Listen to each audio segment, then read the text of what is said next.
Yeah, I'm worried about this, not only from a Seahawks success standpoint, but because I think Richard Sherman's actually a smart dude. He's a Stanford guy. He's so smart that he's dumb, not to cut you off. He is. He's got, I believe both of his parents are teachers. Don't matter. And Richard Sherman is now acting so stupid, and his ego is so out of control, he cannot admit the fault here. He will not concede anything.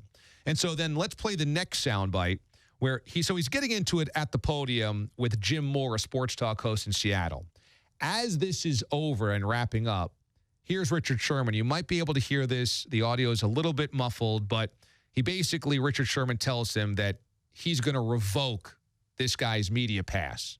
So on this, I mean, Richard Sherman now has such beer muscles that he's going to start flexing. I'm going to take away your media credential. If your name isn't LeBron James, you don't have the pub, bruh. I don't know. Somebody's going to have to put him back in his place and say, bruh, you're not that important. You're really not. I don't know who or what you think you are, but you don't have the power. Who really does have the power to revoke somebody's media credentials if they haven't done anything wrong? I mean, that's the thing.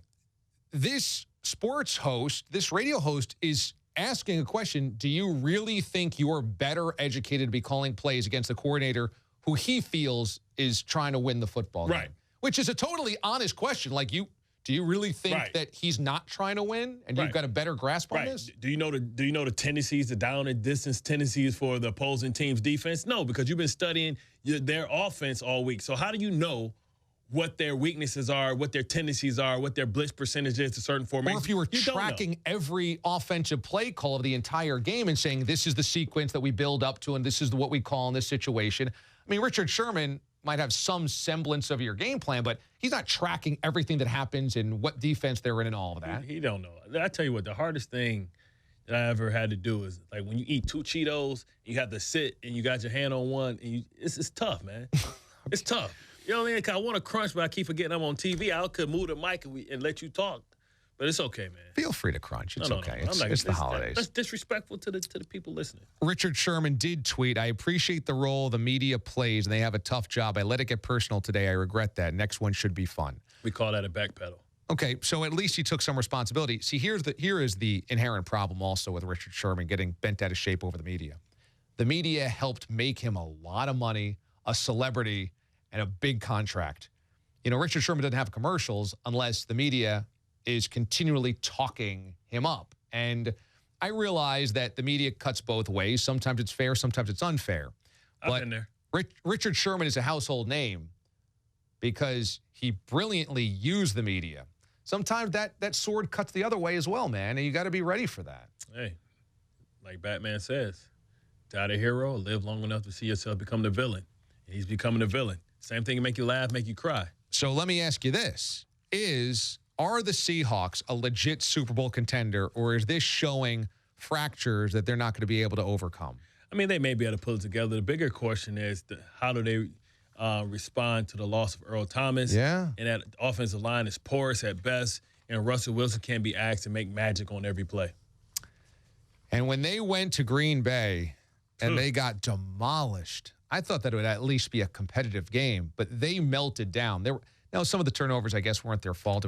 But it was bouncing off of receivers' chests, and they were sloppy that day. Well, yeah, that day, but the like you said, the bigger picture is, what's going to happen. We could say it was admiration for 1 week, but if it shows his head this week, then what do we say? Now we can say that they're vulnerable because before we thought it was Dallas and those guys, and then the second tier maybe was Atlanta, and Green Bay, a team, or the Lions maybe bottom of the second tier / third tier.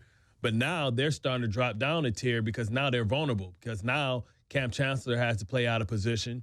Now they don't have the enforcer. They don't have the guy that can have the nonverbal communication with the corners when they want to take a chance that can cover up some of the things that they do when they want to be aggressive. So now that's the bigger issue. And then if they can't be the enforcers and dominant, if teams are able to move the ball, now you're asking this offense to do something that they really can do, and that's come from behind and not really play a safe game and let Russell Wilson, methodically move himself down the field and take shots every once in a while. The Seahawks might still get a bye and might still be the 2 seed of the NFC, and we always say you can't go and win up in Seattle, but this could be the year somebody could go to Seattle and win in the playoffs. Tell you what, my dark horse, and I've been saying it all year, is the Atlanta Falcons. They are tough. They're going to be They got 2 good running backs. Yeah, they lost 2 fine. But, you got to have to put up like 24 points. And they've already went to Seattle, and they should have won that game. But what happens is if they have to go back for the second time, they've learned. They've been there before. So it's not going to be, what do we do? What's the sound going to be like?